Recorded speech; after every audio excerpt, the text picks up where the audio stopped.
Precious.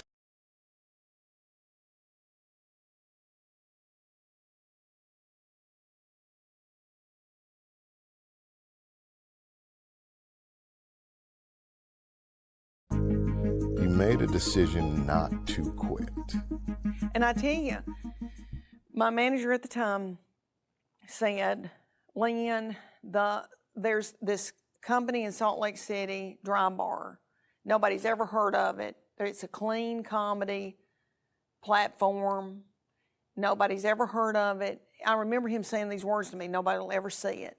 But they want you to do a special. They'll pay you a couple of $1,000s. They'll give you a hotel room. You're going to be in Dubuque, Iowa, doing the Chamber of Commerce luncheon. That's how bad my career was going. I was doing the Chamber of Commerce luncheon in Dubuque, which, let me say, there's some of the prettiest people in Dubuque, Iowa. I don't know who those people are. They're beautiful. But they didn't even hire me to do the nighttime thing. I was the luncheon. You know, I barely got enough money to get out there on a tiny plane with propellers at like where I thought I was going to go down. But, and he said, why don't you just scoot on out to Salt Lake City and do that, and we'll get clips. If anything, we'll get clips for you to get more Dubuque of Iowa luncheons. I'm not kidding, that's what he said to me. He had hit a wall, he didn't know what to do, and I was like, okay. And I went out there and did that Dry Bar thinking, this is nothing. But that I don't know, it's gotten like 50 million views. And that really didn't translate into ticket sales. Like, I still couldn't get booked in clubs. They would book me in a club, but they would say, we love her. She doesn't get drunk and fight in the parking lot, but she can't sell tickets. You know, that's what they'd say. We love her, she's sweet, love her, can't sell tickets. And then, so the Dry Bar thing, I was getting all these views and fans and stuff, but it wasn't translating into ticket sales and all that. Yeah. And then I said to my manager at the time, when I say that because I'm no longer with him, because I said to him, all the people that I admire, all the people that I love to watch and that I'm a fan of have got social media people. And that's the new thing. And I think I should hire these people to do my social media. And he was like, you can't afford that and you don't need to do that. And I went against him. And it was a lot of money, but I invested in myself. And you know, Howard, I've done comedy for 22 years, but I was a mama first. And every dime I made, I bought uniforms with it. I got everybody's haircut. I never invested in a website for myself. I had like 2 headshots in 20-something years because it was just, I don't know, that wasn't good business on my part, but I just put everything into my children. That was what I did.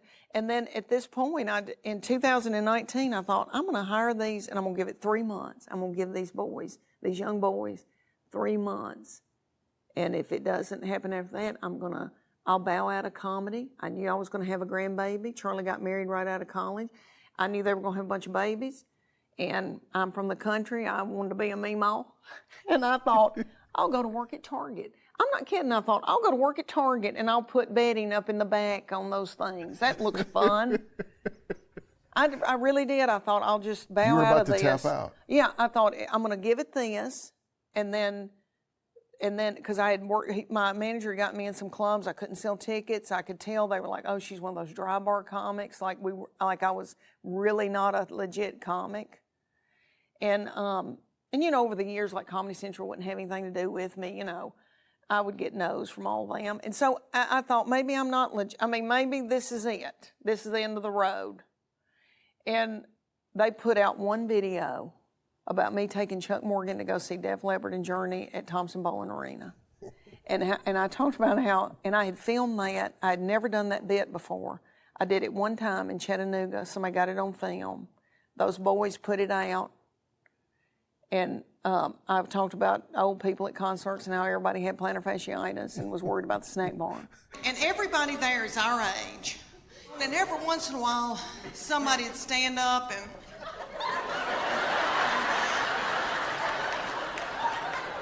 and then they'd sit back down.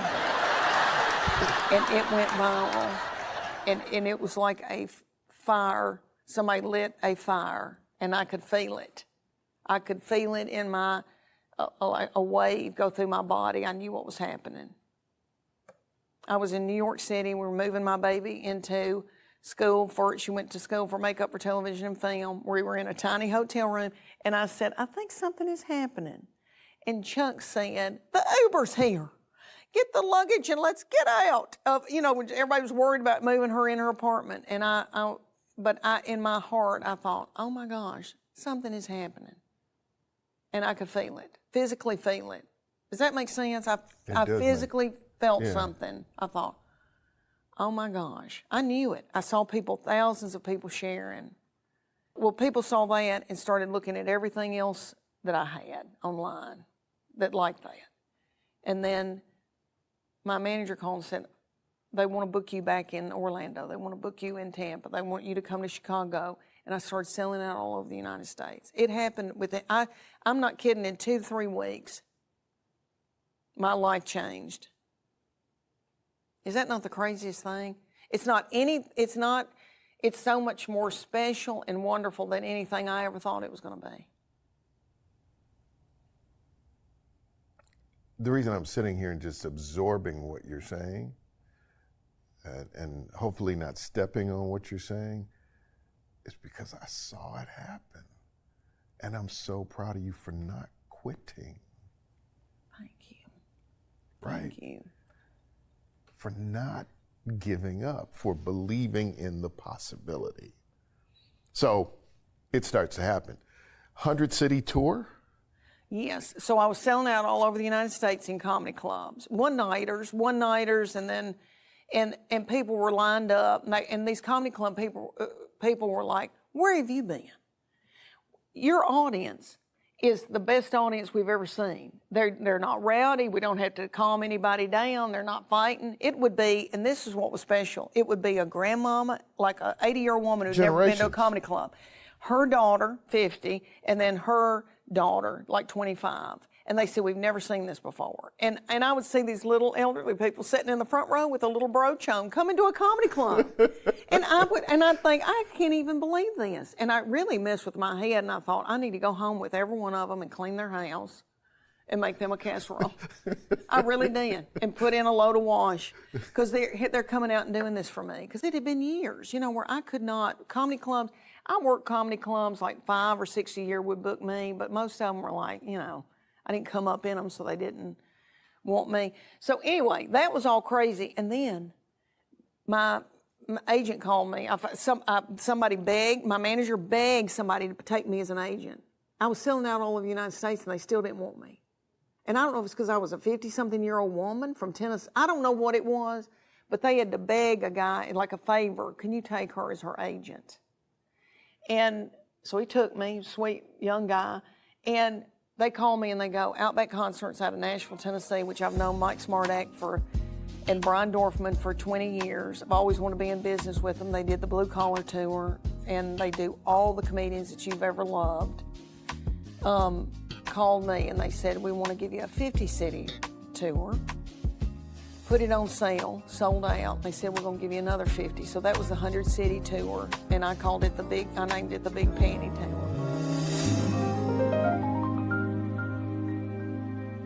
My love language is words of affirmation. Okay, if you have not taken that test, go get you a book called The 5 Love Languages. My husband and I did it at the Methodist Church. When we were just married, we went on a retreat, and we did this. And they have one for your children, and they have one for your spouse. So you read it, you take the test, and everybody has a prominent love language. There's 5 of them. And so you find out what your spouse's love language is. And they find out what your love language is, and you feed each other their love language. And then when you do, their love tank feels full. And if they feed you yours, your love tank feels full. If you don't feed them their love language, they go to work. And they're at the water fountain. And some whore comes up.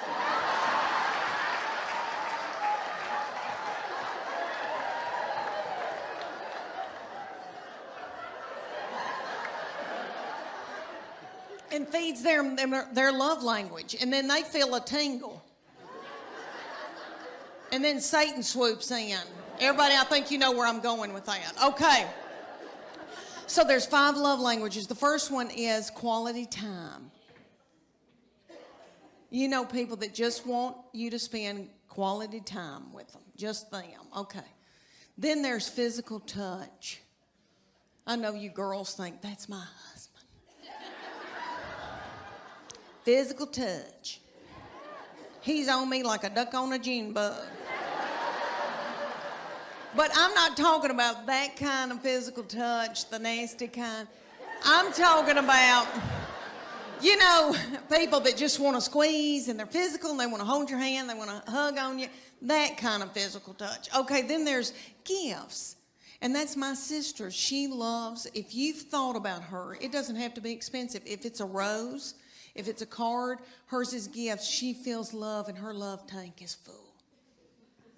Mine is words of affirmation. So all my husband has to say is, Leanne, you look beautiful today. Or Leanne, that Trisha Yearwood's chicken piccata is to die for.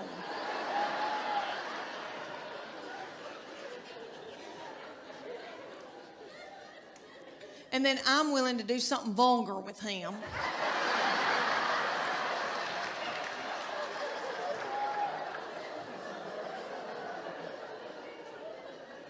And then he gives me money to get my hair highlighted.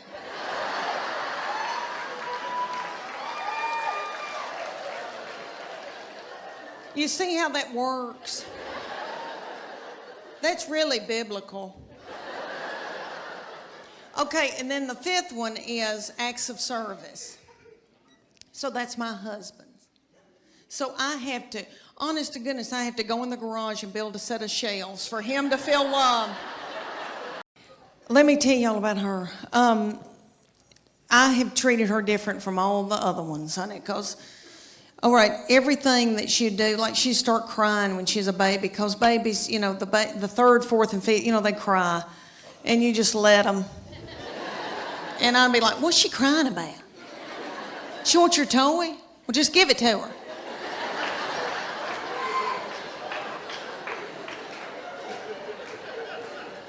I can't deal with it.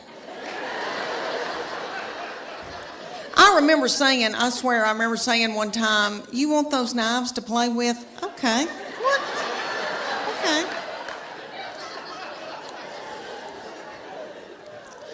When she was at getting her driver's license, so different from when the first one got his. Honey, he got his, and we were so strict with him. We'd say, you can go to school, but you got to call us when you get there. You can only come home. And then after 6 months, we were like, you can go to Steak and Shake. And then you got to come home. So strict. Then the second one didn't care anything about driving, really didn't start till she was close to 17. Well, this baby wanted hers the day she turned 16. I didn't think she was going to pass it because she doesn't care. So, but she did because she's smart. All right, let me tell you, she's one of those kids that, I know y'all know people like this. Like if I gave her $20 and said, make it to New York tonight, she would do it and have money left over. Like she's, you know, people like that, like got it up. Okay. So she passed that test. I was so mad because I thought, oh, I'm not going to have a baby in the car with me anymore, even though when they're in middle school and high school, isn't that aggravating? When they turn that radio up and it's blasting and I don't like that song and booming and a-doing. And then I'm trying to drive and I feel like when I can't hear, I can't see. Oh, I don't know. It's awful. But she went and got that darn driver's license, and this is how different it was raising her from the first one and the second one. She got that driver's license. My husband and I were sitting there at night, and he said, where is she? And I said, I don't know.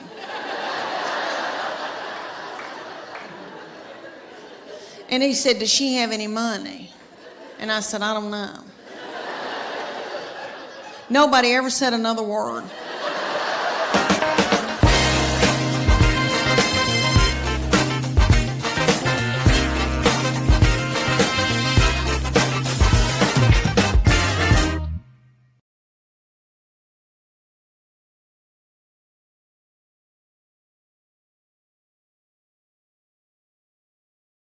We were at the University of Tennessee, Knoxville, and when we met, and I was getting my undergraduate degree. It took me a long time because I'm really fun.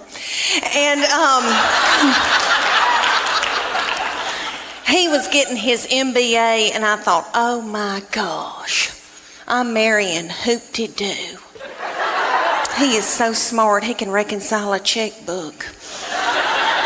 There's no telling where we're gonna go, what we're gonna see, what kind of life I'm gonna have with him. Well, we graduated, and he decided to buy a used mobile home business in Bean Station, Tennessee. Y'all don't know where Bean Station, Tennessee is, do you? Okay, it's at the foothills of the Appalachian Mountains. Have you ever seen Deliverance? If you haven't, I suggest you don't. It'll mess with you. He moved me there, and he wanted me to be in sales for him. So I did that day. Till I saw a family drive up in a Gremlin with the window out and a 9-year-old smoking a cigarette. She lit it off of her meemaw. And so I went home that night and quit that job, and I got pregnant, and I had 3 babies in 4.5 years. Whew, it's right, it hurt. I was pregnant and or breastfeeding for 6 straight years in the foothills of the Appalachian Mountains. And the mountain people would say to me, don't you know what causes that? Well, all over the United States, they've got this thing called competition cheer. And it's kind of like, if you don't know what that is, it's kind of like Honey Boo Boo meets the Olympics. Really. It's gymnast. They're gymnasts. And there's one in Knoxville called the Sharks.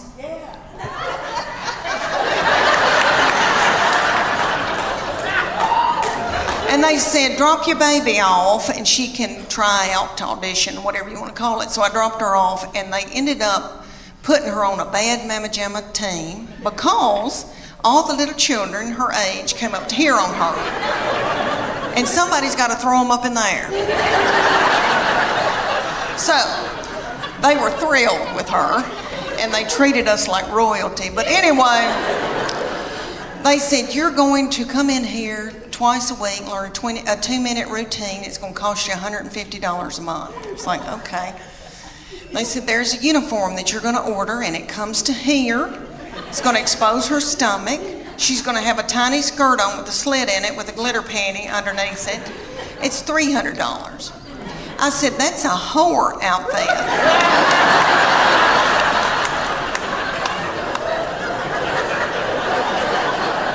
And it came with its own bag of whore makeup. So that all the little children could look alike. And they said, y'all are going to travel to faraway lands and compete against other little whore children.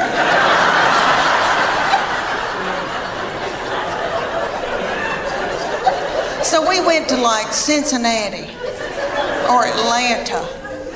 And we had to get hotel rooms and the gas and all of that. And then you drive up to a big coliseum, a huge coliseum. And there's tens of thousands of little whore children walking around. And my husband said, there could be pedophiles here. This is the ugliest thing I've ever, something's not right. Okay, so then they said, you're gonna pay $150 for your baby to be in this competition. You're gonna have to pay $30 to put a band on to get in and watch your baby in this competition.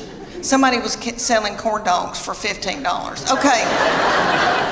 They start out with the babies, so it goes from 5 to 18 ages. So the babies come out in a tiny little skirt about the size of a napkin. And they come out to Beyonce's All the Single Ladies. And their little mamas are in their 20s.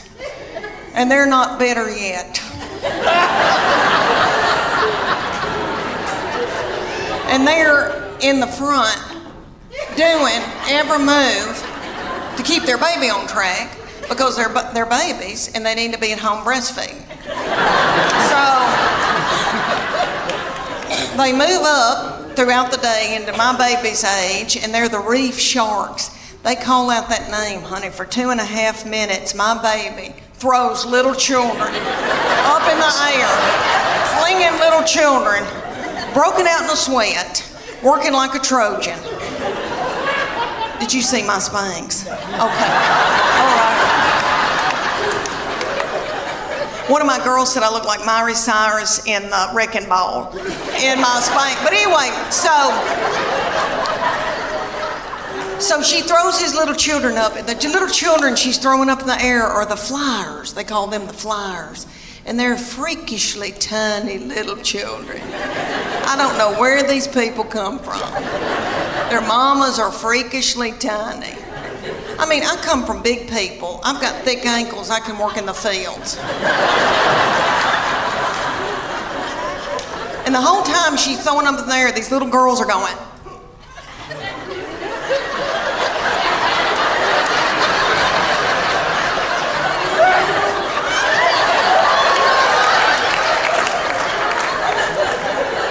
And nobody knows why, really. So at the end of the routine, after the 2.5 minutes, the finale, everybody hunkers down on the stage, puts their forehead on the stage, and my baby is the finale. She pops up and has a little child's foot in her hand and holds that child's foot. I would put it all the way up, but my dress is tight in the back. But anyway, she holds this little child up over her head. Are y'all listening to me? I mean, it was a big deal.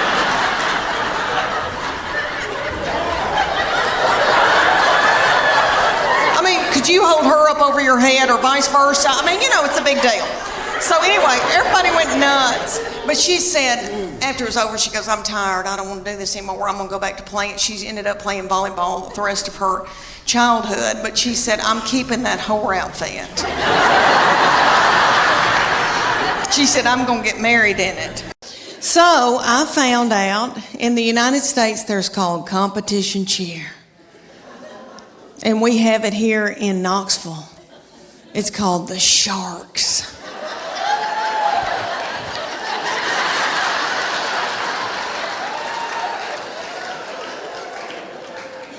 Premier Sharks. So I dropped her off so that she could audition or try out or whatever you call it for that. And she came out, ended up making like a bad Mama Jamma squad. Because all the little children her age came up to here on her, and somebody's got to throw them up in the air.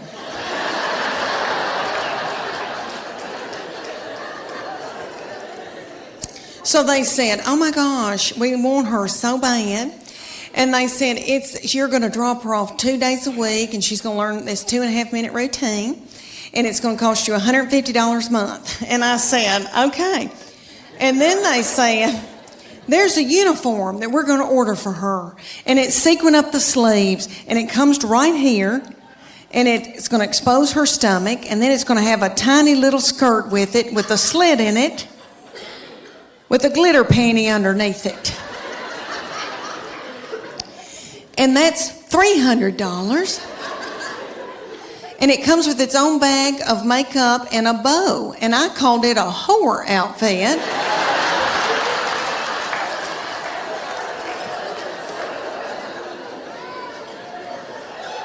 And that little bag of whore makeup made all the little children look like whores together.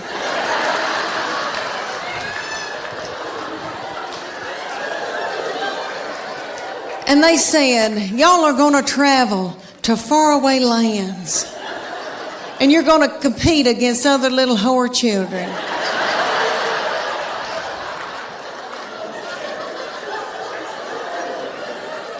So we drove to Atlanta and Cincinnati and places like that. And we'd drive up to a big coliseum that would be pitch black in it. And there would be music pumping and lights, and there'd be a darling feminine boy announcing. And there would be tens of thousands of little whore children walking around.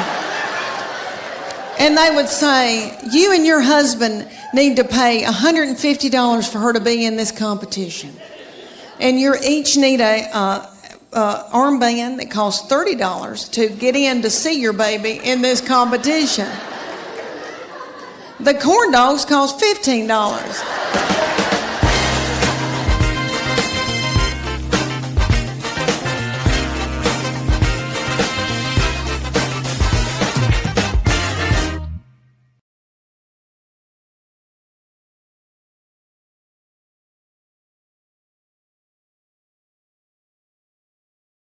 My middle one that lives here in Chattanooga has always had a lot of suitors coming around and wanting to date her. And she had this one, and he was I wouldn't say an Eddie Haskell, but he was a schmoozer. Like he knew he was a player, okay? Their daddy's not a player, okay? My husband, he doesn't chat. Like he vacuumed out my car when he was dating me, and he bought my cigarettes, so that's how we started. But anyway,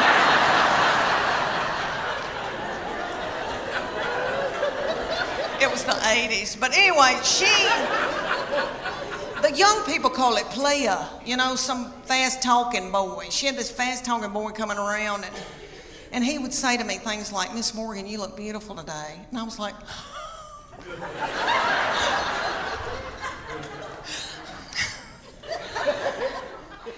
"Can I make you a casserole?" Thank goodness they broke up, because I was exhausted. I was mopping the floor and blowing my hair out every day. And I don't do that. Let me tell you why I got played. I thought, why am I so tickled when somebody compliments me? It's because my love language is words of affirmation. Have y'all ever heard of that book, 5 Love Languages? It is wonderful, and it works. It's the real deal. My husband and I went on a Sunday school class retreat when our children were little, and we watched this little frail man talk about it, okay, and it was on Oprah, so it's real. But anyway, what it is there's 5 love languages, and you get the book, you read the book. Well, I don't read the book. But anyway, you take the test, and it tells you what your prominent love language is out of those 5, and it tells you what your partner's love language is. So then you can go home at night and feed your partner their love language, and they can feed you your love language, and then your love tank feels full. And if you don't do it, then your partner's liable to go to work, and they're at the water fountain, and some whore comes in.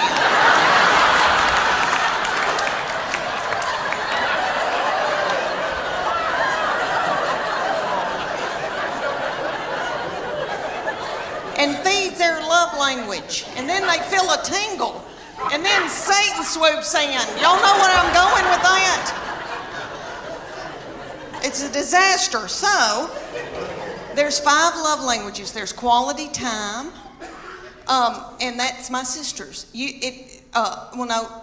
Quality time, but you just can sit and watch ESPN with somebody, which I don't want to, but you just sit with somebody. Okay. Then there's gifts, and you can just give them a card and they feel loved. It doesn't have to be something expensive. Okay, then there's physical touch, and most women in here will go, "Oh my gosh, that's my husband's physical touch. He's on me like a duck on a June bug." But it's not that kind of nasty. I'm talking about, there's people that just want to hug you and kiss you and squeeze you and they got to hold your hand. That's the physical touch they're talking about. Okay, then there's words of affirmation. That's mine. So all my husband has to say is, "Leanne, you are a good mama. Leanne, that Trisha Yearwood's chicken piccata is to die for." And then my love tank feels full, and then I'm willing to do something vulgar with him.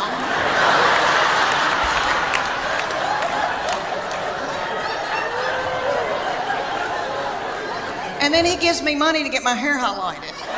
So you see how it all works out. So his love language, the 5th one, is acts of service. So I have to go and build a set of shelves in the garage for him to feel love.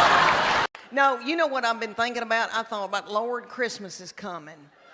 And now I'm a grandmama, and I'm out making a little money. But when I was a stay-at-home mom, when we first got started out and had little children, I remember thinking, oh my Lord, that Little Tykes kitchen's gonna sell out. And my husband doesn't like to let go of money till right at the end of Christmas. And I'm like, I gotta get there. Okay, I'll do something nasty. I'm gonna...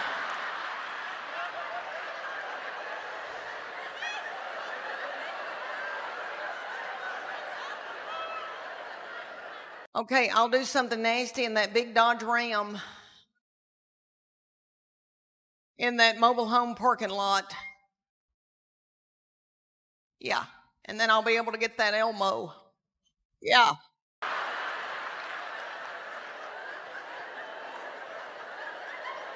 Y'all won't believe the things I've done so my children could have a good Christmas.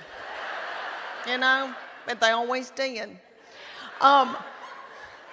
Oh, you little mamas, God love you. And then you gotta clean everything and cook and then wrap.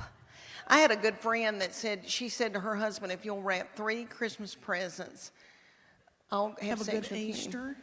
She did. I remember that years ago. All right, and I let me remember tell thinking, y'all, I had everybody at my house, and I was okay, I exhausted, could do and I that. thought, Maybe I could do I'm that. the person now because everybody else has gotten too old. And we were going to learn the cha-cha, the Earth, Wind, and Fire, and I was going to kill it.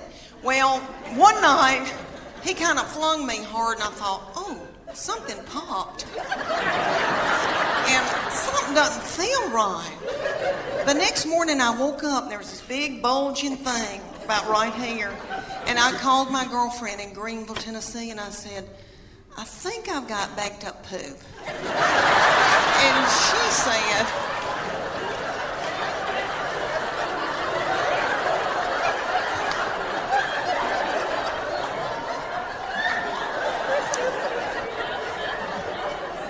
because I have trouble with that.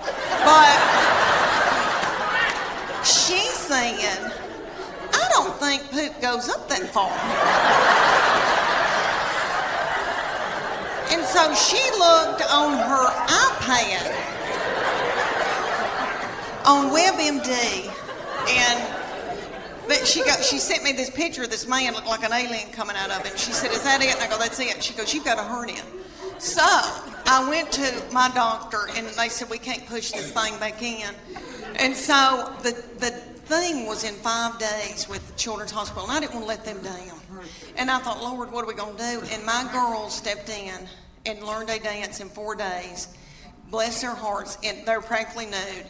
And they had to wear all that too. And I came out in a wheelchair to Proud Mary Keep On Turning. Thank you.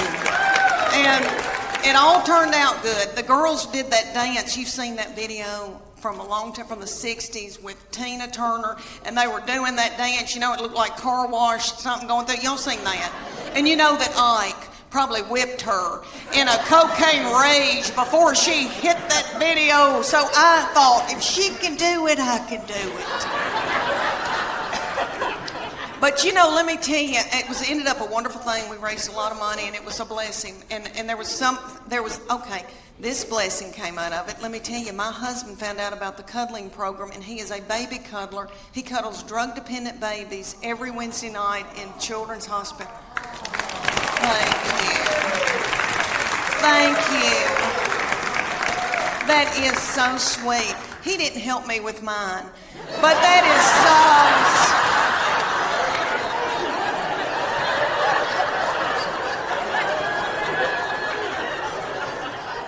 It's because he's out making a living. But anyway, what I learned out of that whole hernia thing was that God forbid that I got sick with something bad. Because I truly believe that my husband and my children would let me die. That's what I learned out of that. I laid up in the bed for 3 days and nobody checked on me. I remember hobbling over to the stairs and yelling down, are we going to eat anything?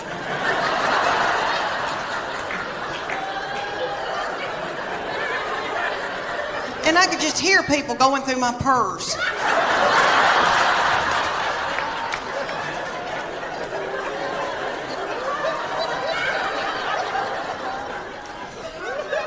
I'm hot flashing right now.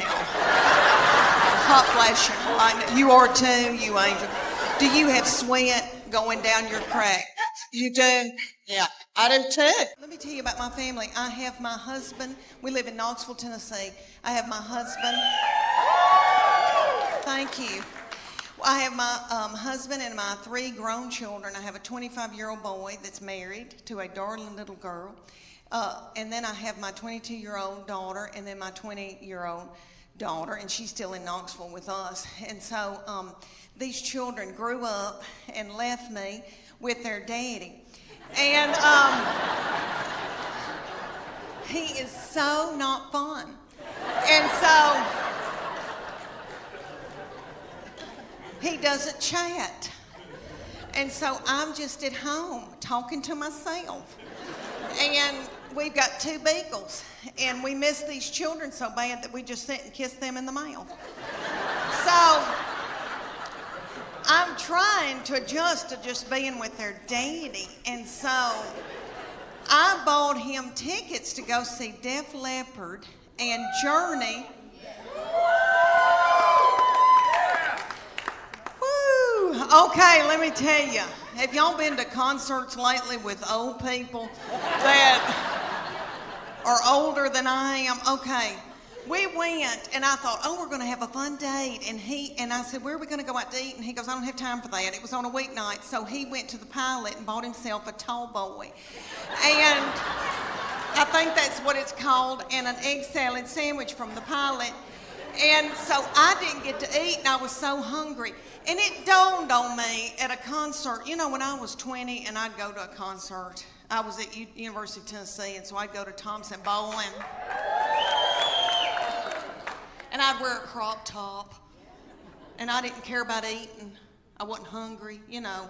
I was thinking what boys were going to be there, and I had on little bitty breeches. Because I still had a metabolism and my thyroid was acting right. Okay. So we go to Def Leopard and Journey, and everybody there is our age. And everybody's worried about the snack bar, first of all. And I was too. And I was so hungry, and I noticed that people had big Diet Cokes, like big buckets of Diet Coke, and were sucking on those big buckets of Diet Coke while the concert was going on. And every once in a while, somebody would stand up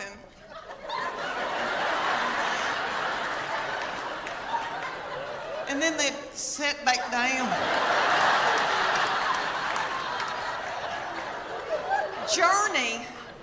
Journey has a little bitty feller from another country singing for them, and he's yummy. He looks like a little M&M. You could put him in your pocket. And you can tell he doesn't eat white flour and sugar. And he's singing and doing, he sounds like Steve Perry, but it's not the same. You know, Steve Perry is my boo.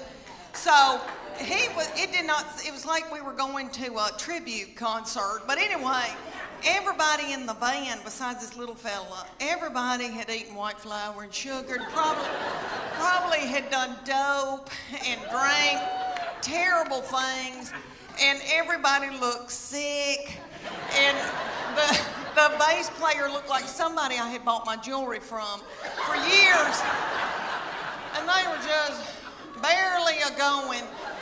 And then Def Leppard came out, and it was that lead singer, I think he's got thyroid issues. His hair was just thin and didn't have a lux to it, and then I noticed he had little bitty tiny legs and a little pot-belly stomach.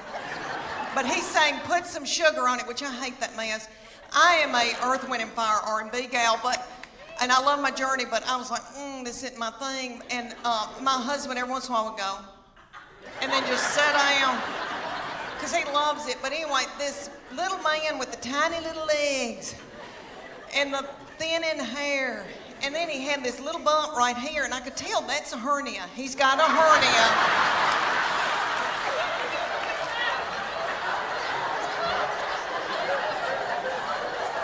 And I bet that he hadn't had time to get it fixed. He hadn't had time to put a mesh in.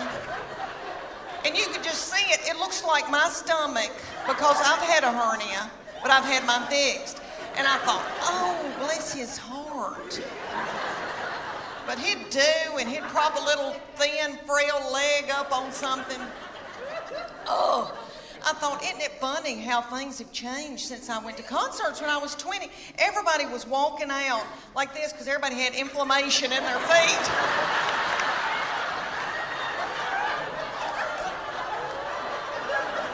Trying to get to their car. And it was like 10 o'clock. I thought, what are we doing out here? What are we doing? We got to get home. We got to get in the bed. So they said, you're going to, for 10 weeks, you're going to do CrossFit 3 days a week, and you're going to do the Paleo diet. The Paleo diet is what God put upon this earth to sustain us.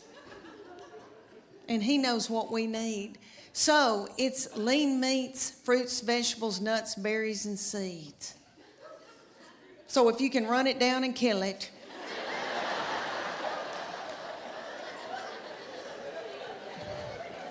dig it out of the ground, pick it off of a bush, you can eat it.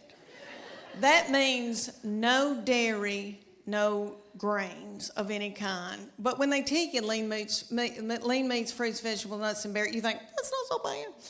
Okay, but no dairy, no grains.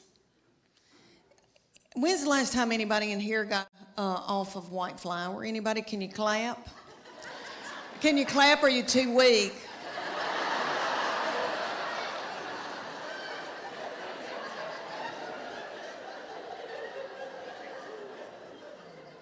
Anybody here been hooked on heroin? Anybody? I've never been hooked on heroin, praise God, but I was raised watching Shaft. I don't know if y'all watched that when y'all were little on TV, and they would always have somebody getting off of heroin. It looked like a booger. It looked like an awful booger. And I'm not trying to belittle that, but I'm telling you, I shook getting off of sugar and white flour. I was drinking coffee 24 hours a day. My teeth got yellow.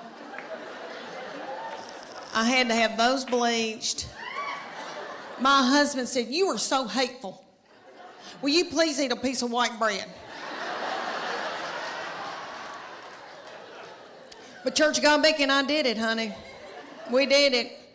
And I mean, then they took our after picture. It took, 10 weeks later, and I did not lose that much weight. It was like 8 or 9 pounds, but my body turned into somebody else's body, honey. And it was pretty cute. And I leaned out, and I thought, oh, my gosh. And so then they took our after picture, and I made sure I got a spray tan. And I had a really good bra on, and I took that picture. And I'm ashamed to tell y'all, but I won that competition. No, stop. I don't deserve to be applauded. I know y'all are thinking, oh gosh, Leanne, that's wonderful, but what happened? What happened, Leanne? I'll tell you what happened. I did okay for about 3 weeks, and then I spotted a tortilla. That's what happened. All right, I know you boys have been waiting for me to talk about my panties. I know, calm down. I named this the Big Panty Tour. I've done 100 cities. This is winding it down. Thank you. Thank y'all. Thank y'all. And people ask me all the time, why'd you name this Big Panty Tour? And I tell people, I like big panties. Big panties say to me, freedom. Comfort. I was wearing these tiny panties for years, and they were cutting me in two.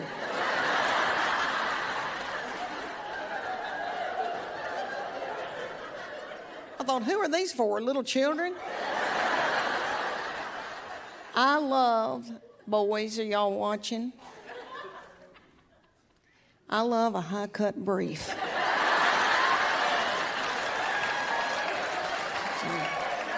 I love a high-cut brief, and I like it to come over my stomach.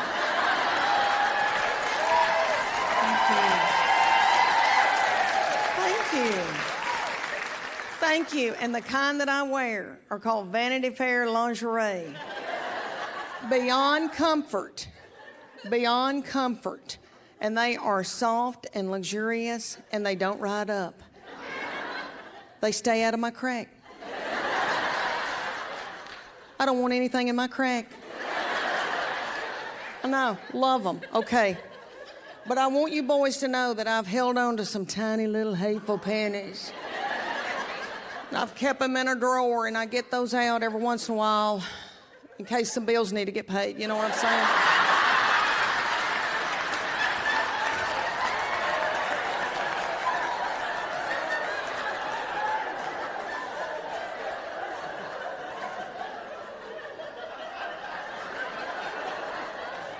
Yeah.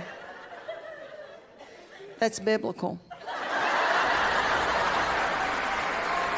I praise God that Weight Watchers doesn't have a limit on how many times you can join. Because I've done Weight Watchers 9 times. And I've lost 7 pounds in all.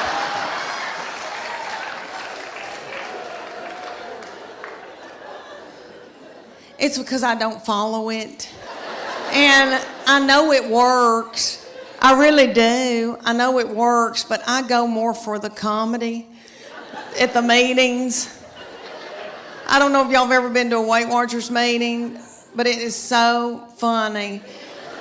Okay, like everybody comes up with recipes. Like the other day, we were there, and a woman goes, okay, if you put a teaspoon of cocoa and an egg white and put a dollop of water in it and pray over it and put it in the microwave, you've got chocolate cake.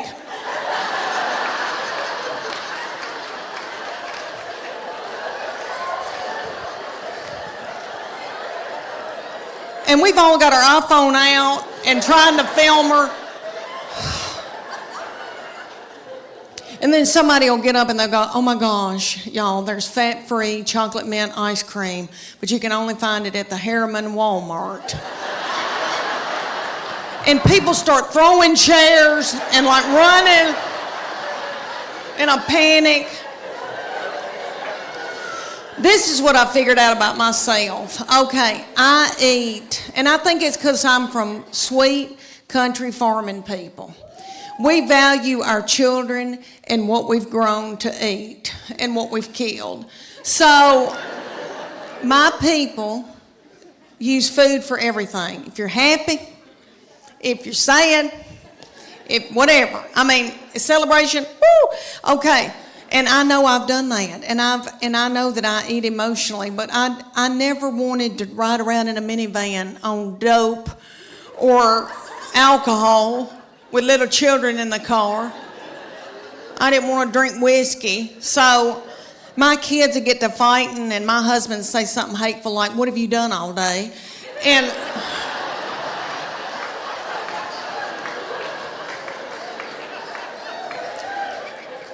that would make me so mad, and I'd eat a hot dog, and I didn't even know what happened.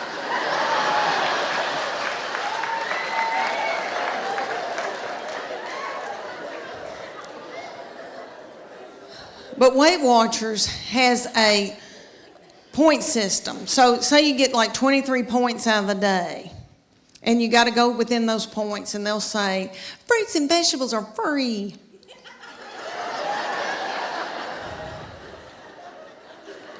You don't want fruits and vegetables. When you first start, you're so hungry that you could eat the wallpaper off the wall.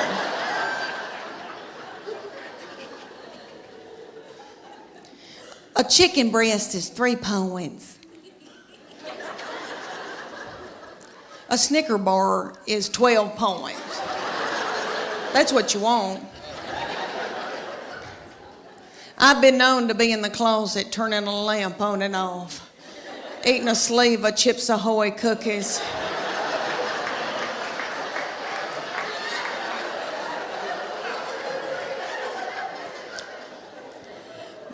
So I try to stay within my points. All right, my sister will go on it every time I will, and she lives in Clarksville, Tennessee, and she'll call me and she'll say, it's noon, and I've eaten all my points. I'll tell y'all a little bit about myself. My husband and I met in college while he was stalking me. I think y'all know what I'm talking about, don't you? He was so tickled with me.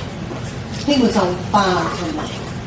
That he bought me presents for no reason, no special occasion. You boys know what he was after, don't you? I think you young boys call it milkshake. He wanted up in my yard to get my milkshake.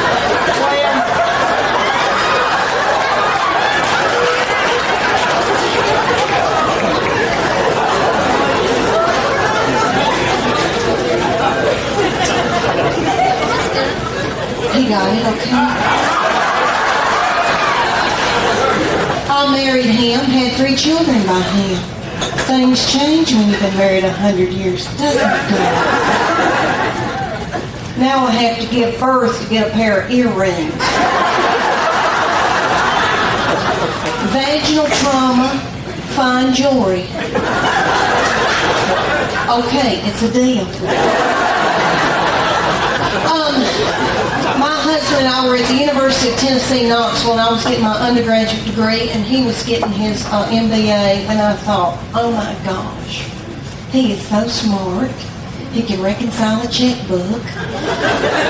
We're going to have a good life. No telling where we're going to go and what we're going to do and the glamour. Well, we graduated, and he decided to buy a used mobile home business in Bean Station, Tennessee. Is this thing on? I said a used mobile home business. Do y'all know where Bean Station, Tennessee is? Oh, it's at the foothills of the Appalachian Mountains. Have you ever seen Deliverance?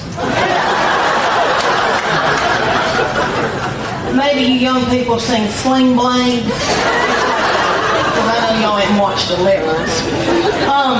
Well, he moved me up there. And I think I've got cedar fever. You think that ice would have killed it. But anyway, what was I saying? He moved me up there, and he wanted me to be in sales for him in the mobile home business. So I did that day.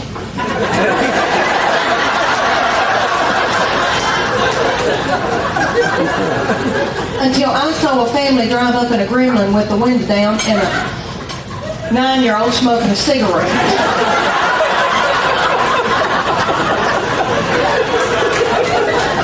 She lit it off of her Milo.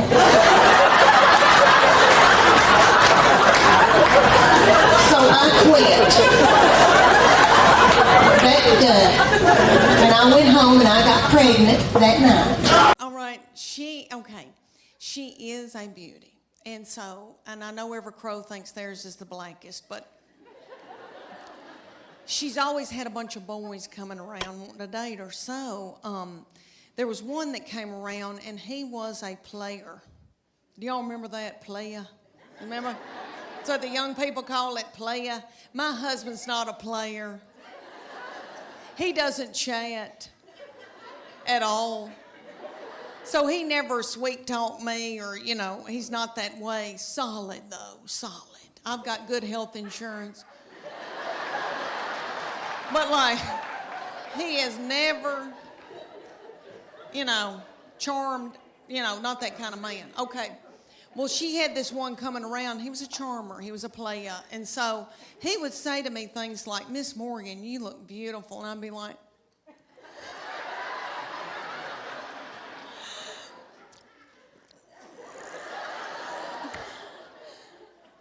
Can I make you a casserole? And eventually they broke up, praise God, because I was exhausted. I was blowing my hair out every day and mopping the kitchen floor. But the reason I got played, let me tell y'all, the reason I got played is because my love language is words of affirmation. Okay, if you have not taken that test, go get you a book called The 5 Love Languages. My husband and I did it at the Methodist Church. When we were just married, we went on a retreat and we did this. And they have one for your children and they have one for your spouse. So you read it, you take the test, and everybody has a prominent love language. There's 5 of them. And so you find out what your spouse's love language is.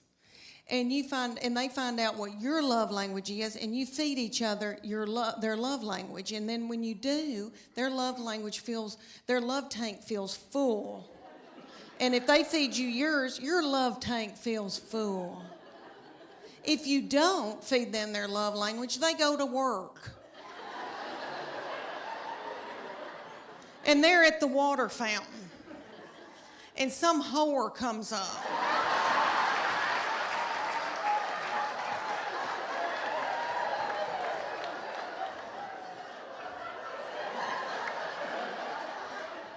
And feeds them their love language. And then they feel a tingle. And then Satan swoops in. Everybody, I think you know where I'm going with that. Okay. So there's 5 love languages. The first one is quality time. You know people that just want you to spend quality time with them. Just them. Okay. Then there's physical touch. I know you girls think, that's my husband. Physical touch. He's on me like a duck on a June bug. But I'm not talking about that kind of physical touch, the nasty kind. I'm talking about, you know, people that just want to squeeze and they're physical and they want to hold your hand, they want to hug on you, that kind of physical touch. Okay, then there's gifts. And that's my sister. She loves, if you've thought about her, it doesn't have to be expensive. If it's a rose, if it's a card, hers is gifts. She feels love and her love tank is full. Mine is words of affirmation. So all my husband has to say is, Leanne, you look beautiful today. Or Leanne, that Trisha Yearwood's chicken piccata is to die for.